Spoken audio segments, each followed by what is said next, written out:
which I think maybe gets a mood in Ukraine for institutions, for the growth. So let me try to get to some substance. Both institutions have been attacked, and we're not the only universities which have been attacked. I think anti-intellectualism is on the rise, or maybe it's constant, intense rate in the world, and the political systems enjoy the technology that universities produce for their objectives, but really disenjoy the capabilities that universities produce to humanity, and making the society more capable. You know, that poses some questions. What is the role of university? And how to fulfill its role? What is the method? And you know, the role of university is the progress, I think. And you know, if you take an economics class, you will see a graph of that type. Maybe in the West, this graph is a little bit earlier in years, and then maybe in Asian countries it's a bit later, it's trailing a little bit, but the idea of the class of the graph would be that you put years on the horizontal line, and you put wealth or standard of living or health or longevity of people on the vertical line, on the vertical axis, and the graphs will look exponentially, and people then will typically make an argument that it proves that capitalism is the right way to go. All right, so you know, I put a different graph and I'll say something else I want to say, so that's the same story basically, with the same level of causality and conviction as what I hear in the economics classes. So you know, everyone does this trick. I think it's a good illustration to frame the question. So I think I sort of subscribe to David Deutsch that you know, we need science and we need wealth to address our problems. We need science to understand our problems. So if tomorrow an asteroid is going to kill us, it's killing us because we do not have science to stop it. And if we have science to stop it, we might not have wealth to stop it as humankind. So if cancer is killing us, it's because we do not have science yet to stop cancer. If we don't have interplanetary travel, that's because we yet have not figured out how to travel, even with the limitations of the speed of light. We have not figured out quite yet, even though some startups in California are working on this, how to move our consciousness to a machine, so that while we're traveling, a computer keeps our mind intact, and then puts it back to a biological body, maybe a different one, after we arrive. But the tech is there, we're getting there. It is expensive. It would take 100 data centers to do it for a simple human like Elon Musk. So maybe in 100 years it will be available to humans on a desktop. The same with AI. Today we worry that OpenAI, Anthropic, and maybe Chinese data centers will rule the world. But you know, in the future you probably will be able to run it on your machine, a very powerful AI model. Unless, of course, the progress is stopped by humans, by political systems. So the role of university is to ensure progress, and progress, in my view, is science, is knowledge. That humans are really about knowledge, and wealth is coming. You know, it's a chicken and egg issue. You need wealth to do science, but you need science to be wealthy. But it's sort of, they go together. And yes, some political systems like capitalism are probably better suited for science, but maybe it's not about science itself, it's how you apply science, rather than, you know, do you use it for wealth or do you use it for oppression? But I think the story is that about several hundred years ago, we decided to do science differently. We decided, instead of trusting the authority, my father, who, 300 years, if I were born, would say that in order to get harvest, you would need to have rain, and to get rain, you would have to pray in a specific way. Today we rebel against this authority, and we say, listen, prove it. And the science moves forward, and knowledge moves forward by falsifiability. If I can prove the authority wrong, then that's progress. But that's what the authority doesn't like. So I think the university exists for these two objectives. It's to produce new knowledge, despite the authority not liking progress. And knowledge is really explanations in Deutsch language. So we want to produce better explanation, but that's not the only take you might want to have on what science and knowledge is. And we want to carry knowledge into society. Now today, people say that a lot of knowledge has been produced in companies, because they have wells to produce. They are better than universities at accumulating wells in order to be able to run labs, for example, or train AI data centers. And so maybe universities have to adapt in some way, but what these companies do not do, they don't turn this discovery into shared human capability. And that role of universities is not going to disappear in the world in which corporations become more important at producing knowledge. Because that's not their job, and it's actually not their motivation to disseminate knowledge to increase the capabilities of humanity. So I think these are two functions of the university, and they have always been there. And so now, if you do both, you're actually a priesthood of humanity. But if you stop doing it, you become a museum, right? And a lot of universities have become museums. So then there is a question that poses a question of method. Should we be priests or should we be warriors? And, that's not a new debate. So the priest of knowledge term is not new. It's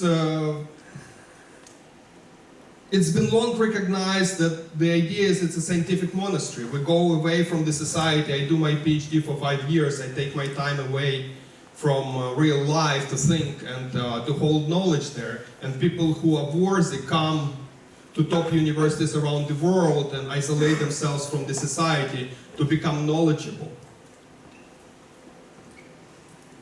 And in some sense, there's so much arrogance in academia where people talk about, they look down on administration, faculty look down on administration,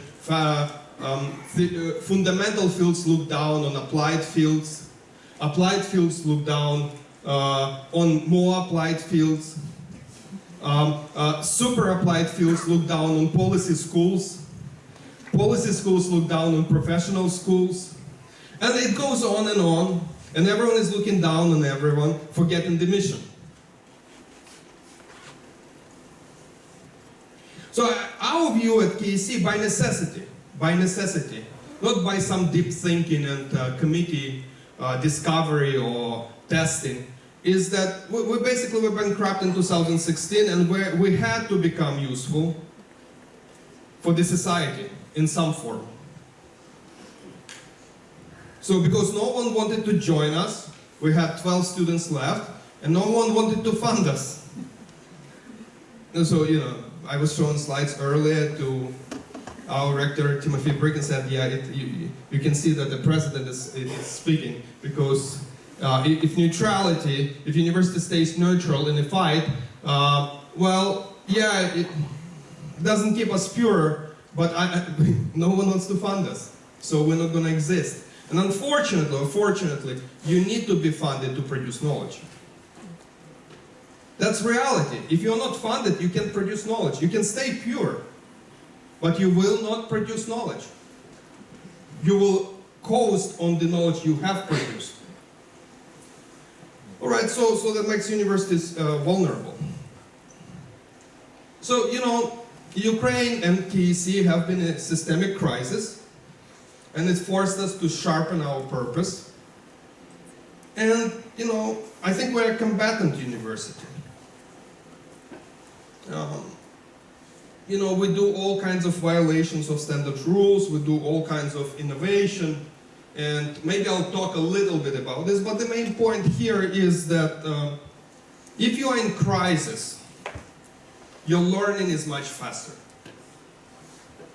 So that applies to Ukraine more generally. Why a team of students that I talked to last week in office, well, unfortunately, only one was a graduate of TEC, the other three were graduate of, I mean, unfortunately, it's not unfortunate, it's just my ego speaking. You know, they are coding an integration between radars and interceptor drones. Why do they have a better chance than, let's say, some of US companies or European companies? Well, because they will code a new version a day and they will test a new version a day. Whereas a US company will have to get a year of permits to be able to deploy a version in Ukraine to be tested, because there is a concern about export controls. So by pure brute force and a little bit out of the box thinking, these kids are very likely to succeed, and there are thousands of teams like that in Ukraine right now. So this is this graph, this is how you basically have to have failure to be concrete, and you have to respond to it very fast, because waiting it out is not an option for you. So the same happens with administration in Ukraine. At the Kyiv School of Economics, for example, we get bombed, our building gets damaged. At 5 a.m., immediately after the curfew, the operational teams, administration teams are there. By 9 a.m., we're running the university. Why? Because we do not stop. We do not stop after bombings. We do not stop after yesterday, Monday attack with 23 ballistic missiles. We do not stop. We have to learn how not to stop. We didn't stop during COVID. We didn't stop during this blackout, this winter blackout. And I think that's surviving or resilience operation. It's a very simple secret. People have been asking me today during interviews, what's the secret? Well, there's a very simple answer to that secret. The secret is you do not stop to learn from your failure. And you just keep moving on, that's it. So then there is you know, a method behind it, which I wanted to talk about. So this is a gross formal register records of the Kyiv School of Economics. 2021 is before the full-scale invasion. The actual number of students was a bit bigger, 200, but not everyone was formally enrolled in. So the growth is actually smaller, but you know, you kind of see this growth during the full-scale invasion, and the question you want to ask is, you know, are we nice or are we tough during the war on students? I just told you that you do not stop, you have to wake up, you have to get to work, you have to get your job done, no matter what happened overnight. So I want to put data to this question. I want to ask, do we have a great inflation during the 4 years of full-scale invasion? Because that's what the world has done during COVID. The universities decided that it is tough to study during COVID, and so it's okay to, you know, inflate the grades, give a slack to students, sort of go online. It's too difficult to keep testing kids in classroom. We actually didn't go online during COVID. We kept testing classroom by classroom, group by group. We have to adjust the process, and sometimes we would have specific cohorts go online because there was infections, you know, there were viruses detected. But overall, the university, it was very difficult to set up a system of testing that we continue to operate offline. So you know, the answer is that we actually increased the failure rate through 4 years. So we're failing more people across the university than before the full-scale invasion. Now this doesn't mean you have to condition on the cohort, on the entry exams, which I have done. I have conditioned on the entry exams, on the standardized entry. So we are not getting smarter students or weaker students. Essentially we're getting the same type of cohort, but we are failing more, and the grades have become more differentiating. So we actually are tough on students. We didn't drop the standards during the full-scale invasion. People complain. There is a political discussion today as we speak in Ukraine to abandon the standardized math scores because it's tough on kids. Kids are failing them. So after 4 years of bombings, kids can't focus. We are testing them, we're denying them education. It's better to drop the standards. So the data here shows you don't have to drop the standards. Or at least that's the point I'm trying to make, is that the right response in crisis is actually to keep the standards, or maybe even to increase them. Alright, so, you know, it kind of spreads out, the launch cycles collapsed, partnerships accelerated, and I'm very proud of this agentic AI school that we have done this summer. I have never done anything faster in my life. So basically in May, I met with a donor who is also a prominent leader in AI in the US. It was May 8th. On May 8th afternoon, I was talking to his chief of staff for AI. And we agreed that I will submit the first version of the proposal on May 10th, or on May 9th, which I did not, and they reminded me on May 10th. The long story short, we'll launch recruitment on June 5th. And by June 20th, we stopped the admission. So it's less than a month. And we had 535 people applying to 18 seats. So it's 18 people per seat. Top Olympiad winners in Ukraine. Top professionals, the median age is 19, the youngest is 14, the oldest is 51, it's me, I also applied, taking classes. And so from July 1st we're running it, and it's 2 months. It's actually a fellowship in engineering. So we managed to get 18 people applying per place on a short notice in June, asking people to give up on their summer and study for 2 months. And we got it done. Alright, so I wanted to mention one thing. Fusion with the state's needs. Because we provide capability. It's a war, so we support the state. Okay? Now, what does it mean to produce knowledge for a university in war? What does it mean to produce knowledge that matters? Here's an example. We identify shadow tankers, shadow fleet tankers.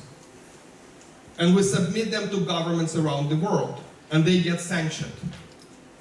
That's impact, that's knowledge, that's production of knowledge, and dissemination of this knowledge within the policy community to turn it into capabilities. So that's within the mission.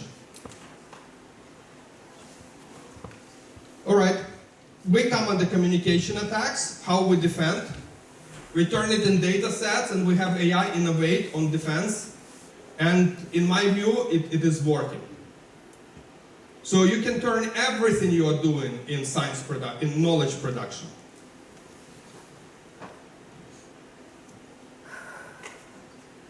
We're very clear in our objectives, almost imperialistic. In order to survive, we have to become big. Because in the world of uncertainty, I do not know which branch of the university will go down because it's not needed, it's being attacked, it will be underfunded, and so on and so forth. So we have to diversify by producing knowledge in all kinds of venues and making impact in all kinds of ways. It's not about the size. We don't want to be a university with 10,000 students, or maybe we do, but not 20,000. It's like we don't want to be a large university, but we want to be a wide university because that saves us and protects us from attacks. And we want to build Ukraine through these capabilities that we'll give to the state and to the society. All right, so there are a couple of methods how you actually do it, because under uncertainty, I think what we have learned, I had a question in an interview earlier asking, what can Ukraine offer to people right now during the war? And my answer is purpose. Meaning in life, something meaningful. And that's why people continue to live in Ukraine. Because there is a purpose. Purpose, I think, is lacking. I was lacking that purpose in academia in the United States.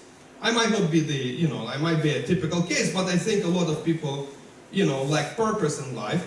And Ukraine can provide purpose to Ukrainians at least.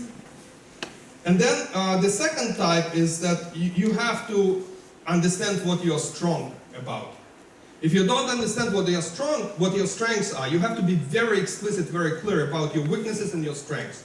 And then you can always pivot with your strengths to pick up the market, to be useful to the world. So I think there are some other methods. There is a culture structure under it. For example, one is hunt, don't wait. You have to hunt for opportunities rather than wait for opportunities to happen. So in some sense, we believe in markets. We are a market economy, free market, but we also don't believe in markets because we think you have to create opportunities yourself. You have to find them rather than wait for the markets or for the society to create them for you. We like conflict. I have a t-shirt, aggression and conflict is the source of science. Because the knowledge production is adversarial, you have to falsify someone else's previous knowledge. So conflict is the nature of science, of knowledge production. And you have to encode everything which repeats. So you scale up and create institutional memory. All right, but I want to make a point that it's broader. It's not just the Kiev School of Economics, it's just a case which I understand better, but it also is true throughout the Ukrainian economy and society. So I did some examples and some papers. So the most known case, of course, is armed forces, where innovation cycle has increased exponentially, and that's why Ukraine holds its ground today, simply through defense tech innovation, with support, with heroic actions of Ukrainian people, and with international support. Innovation, a fast innovation is important. Defense tech production is basically moving robotics and saving lives today. But what people know less, perhaps, that infrastructure also follows this style. I recently talked to the head of Ukraine Railways and asked him, it was last week, what his key challenges. He says, well, Russians are attacking us with drones. And so what are you doing? We're running hackathons on drone interception and evasion of the trains. So that's another example of innovation. And they are trying it daily and they're getting feedback daily. And then the state itself, it has become basically the state in smartphone. The state is so much closer to people than before, the bureaucracy. That, if I speed on my way to Budapest, I was driving, I probably collected 5 fines, I'll get them, within 24 hours. So the state is very close to me. And I get a discount if I pay fast. So you have to drive fast and you have to pay fast.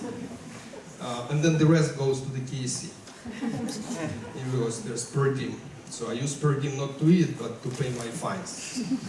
All right, so jokes aside, we can measure these things. So these are headline numbers from different papers I've done for this talk.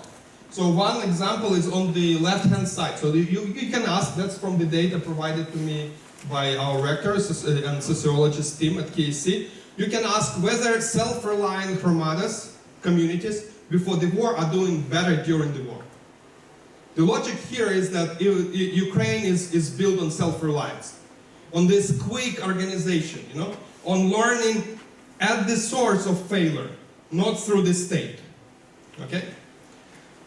Well, the answer is yes, in the front lines. Close to the front lines, the revenues, the economy, the wealth, the infrastructure is doing much better in percentage points among self-reliant communities which were self-reliant before the invasion, before the full-scale invasion.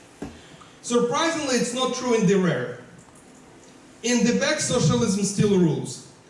Hromadas, or communities which are vulnerable, somehow get more support from the state. So you actually have two Ukraines, this data shows in different ways. And we will see these two Ukraines also in the slides later, where one Ukraine is super agile, super strong, super grown through fire, and the other Ukraine is coasting, you know. Some of it is corrupt, some of it is reactionary, some of it is vulnerable and just demand rents. That is there. And that's a drag on Ukraine. All right. So the number of firms in Ukraine has increased. This is before to after the invasion. And it's mostly driven, not only, but mostly driven, the growth in the economy, by defense. So defense tech firms are much better in terms of corporate organization, in terms of filling the data, administrative burden, hiring people, being incorporated, and they are leading the economy. So the defense tech firms today are driving the economy, and that's consistent with my main point that war accelerates the innovation cycle and feedback. So that's the point I'm trying to make. All right, so there's something about students, there's something else. So now I want to talk a little bit about the second threat to institutions, which many people consider to be the first one. So cognitive capitulation. I call it cognitive capitulation when a student checks out from learning. By saying, these are my problem sets, I'm going to feed my problem sets into ChatGPT, I'm going to copy ChatGPT, and I'm going to feed it back into the LMS, and I will get graded. And then faculty do the same. They say, oh, all these essays, I'm going to feed them into ChatGPT, I'm going to get feedback, I'm going to feed it back to the students, everyone is happy. Everyone stops thinking, everyone stops forming synapses. So, you know, I think the argument is a little bit more subtle than that. Is that smart or talented or motivated or scaffolded or trained people will actually benefit. That yet they don't do that. Because the type of problems they set up for themselves or they face are not copy-paste to ChatGPT, but something else. Build a system, build a company, create a new hypothesis, test something in the lab no one has tested before. ChatGPT is not going to help you in this. Imagine you were born and ChatGPT was born when the Earth was flat, or considered to be flat.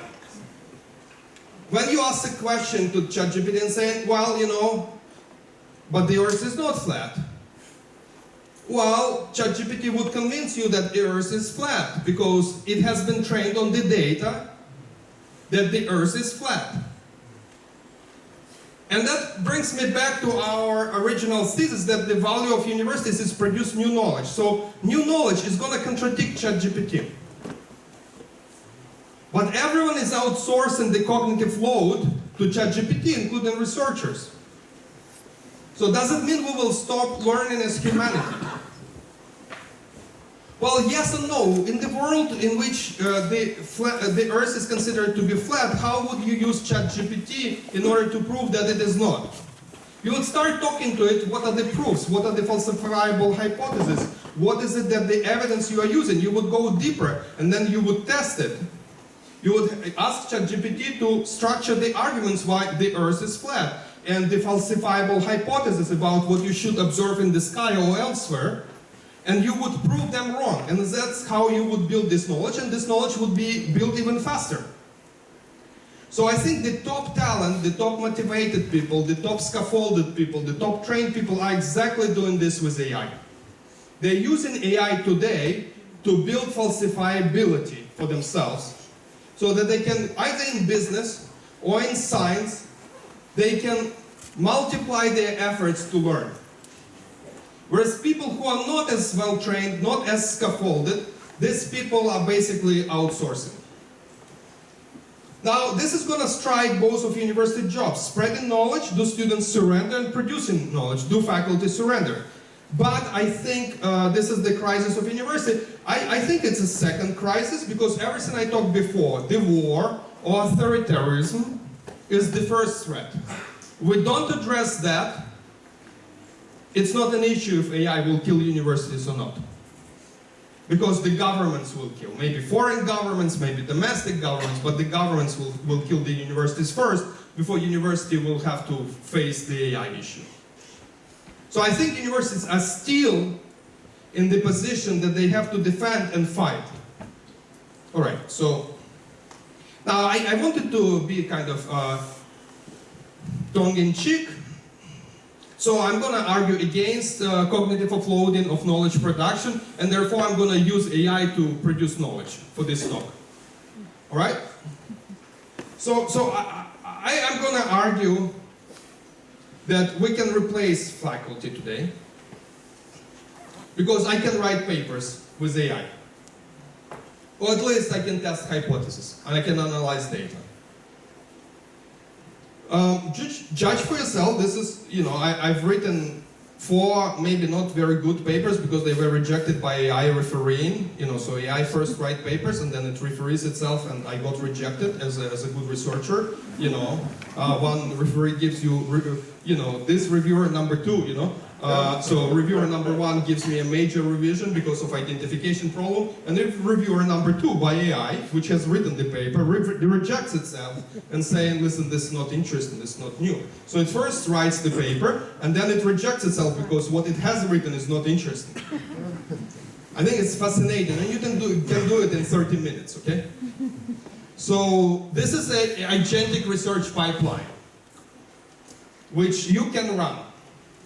I kind of got challenged by some AI guys 2 months ago in April, and they said you can generate knowledge with AI.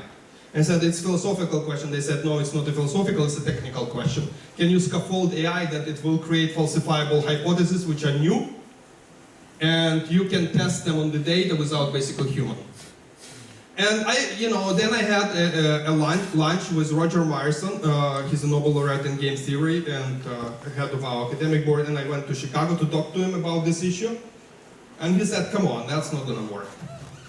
Then we discussed with him some idea we thought of in 2014, wrote a piece in New York Times, but never get to model it. So I recorded everything during lunch, and then I fed it to agentic AI. And it has written a paper, which Roger said, maybe it's good that I'm retiring now, and a direct quote. And then I tried to improve on that paper with 5 modifications in game theory, as a game theorist since that, and I have not been able to improve. So that's a bit scary. But this is the pipeline. The pipeline is basically, you create a set of prompts over time, which first explore the hypothesis and the literature, then the data, then the test, then they referee themselves, then they do adversarial, editorial rejection, and then, revision of the papers. And it can do reasonable B-level journals papers. So I decided to apply, because I think it's very ironic, I decided to apply this question, agentic research, to the question of AI, cognitive capitulation to AI. What could be a better question? If I'm already capitulating as a researcher to AI, I'm going to ask to research if students are capitulating. Because as faculty, I have capitulated. I'm going to do agentic paper, completely agentic paper. So I'm going to ask if students have capitulated.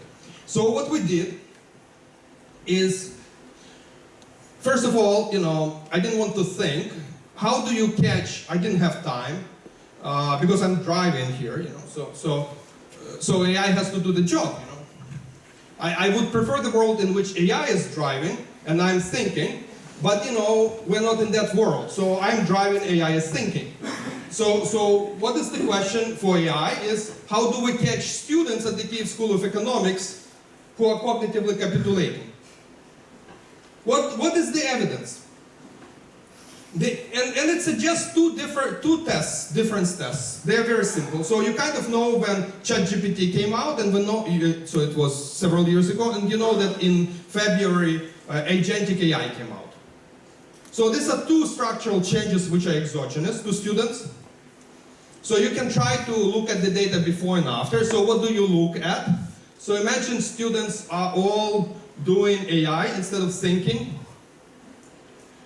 You should expect two things. First, over time, because they are feeding the same question in AI models, their responses have to become more homogeneous.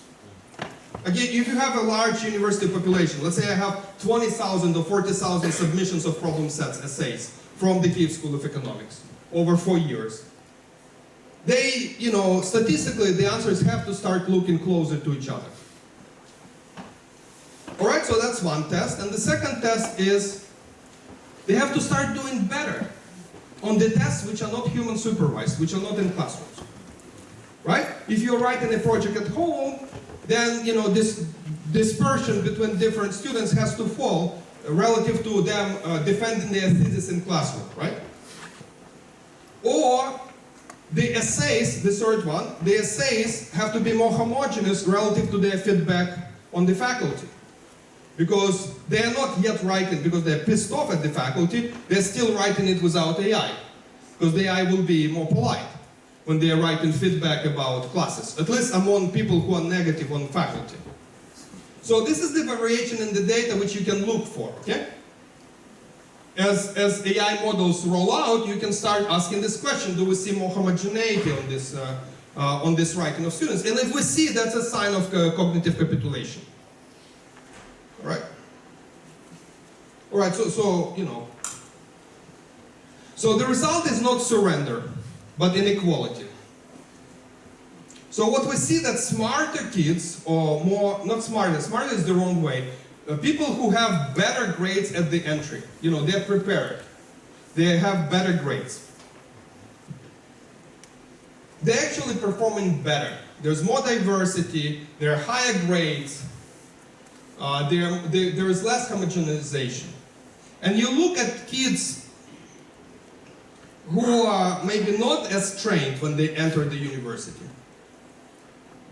You see more homogenization there.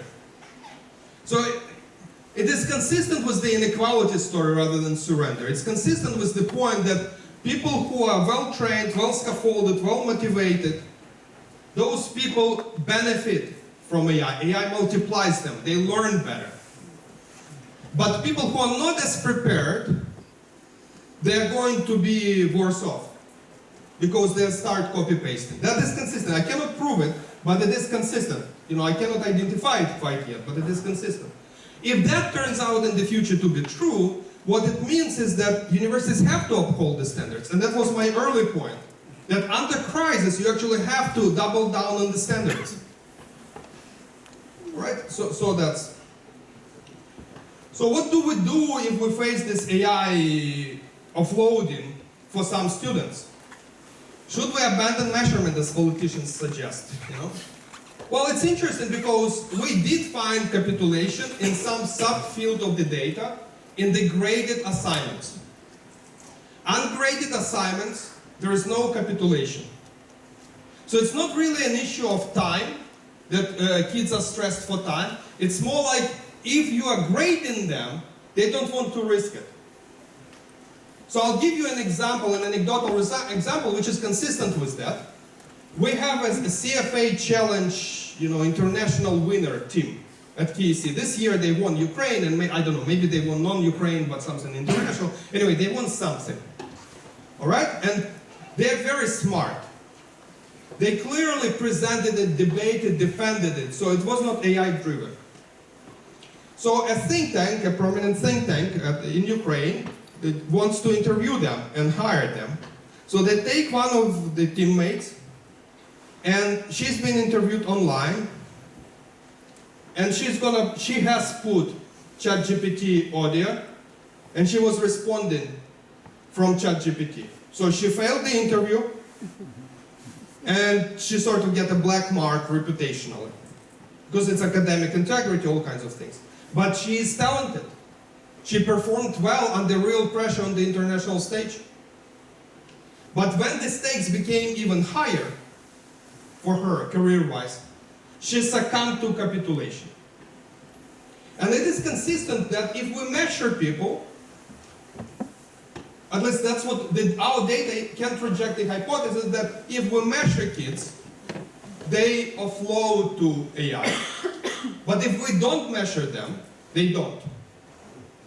So it's not really about being stressed for time or the stakes. It's more about high stakes environment. In high stakes environment, humans offload, and in low stakes environment. So how do we define universities? Now, do we create, spread out low stakes environment? That actually has been going on for a century, moving away from one exam to many scaffolded tests over time. But we see something here as well. So we can ban the machine too, completely, in some way. Now there's an enforcement issue and there's an issue of the labor market. I talked to a VP for AI of Microsoft and said, great, universities can ban AI, the entire, everything they want, but we're going to be hiring people who are proficient in AI. So if a university decides that they will provide thinkers who don't know how AI works, we will not hire them. All right, so that's probably not. Move to real work. That's what most AI people are saying. Universities have now started structuring where people work on real projects rather than on knowledge. Now, do kids then learn? Do they form the right connections in the brain to sort of, because remember our mission is science and creating capability in humanity. So that's, that's an open question. So what we did Agentic AI summer school. And in this AI summer school, I think we found a way to ask people to learn by building. That's going to be my last point. So I think in this environment, you basically, what you're doing, that's technical, but you basically want to create environment where you put machine to work and you have a human to orchestrate the machine. And that's the new skill. And what it means in practice, it means that universities must train builders. Rather than people who are knowledgeable, we have to build builders who are in this environment of attacks, uncertainty, fire, systemic crises, can keep building all the time. I constantly being asked the question, what will Ukraine do? How will we rebuild Ukraine after the war? There's no rebuilding Ukraine. We are rebuilding, we're building Ukraine every day. Because every day Ukraine is being destroyed. If a hospital gets destroyed today, we don't wait 5 years until the war is over, because people with cancer need to be treated. So basically we have to train people who keep building no matter what the uncertainty and what the reality brings. And I think that's the role of universities today. Rather than be activists or be ivory towers, we have to produce kids or people or adults or whoever who are builders and can keep building no matter what the environment brings. All right, so I think there was a question, we cannot just defend, we need to reinvent in the opening talk of the series, and I think the answer is, my answer, maybe not the universal answer, is that you have a life experiment in institutional building in Ukraine, and you can learn from this. And the answer is you have to help people become builders. And I think, thank you very much.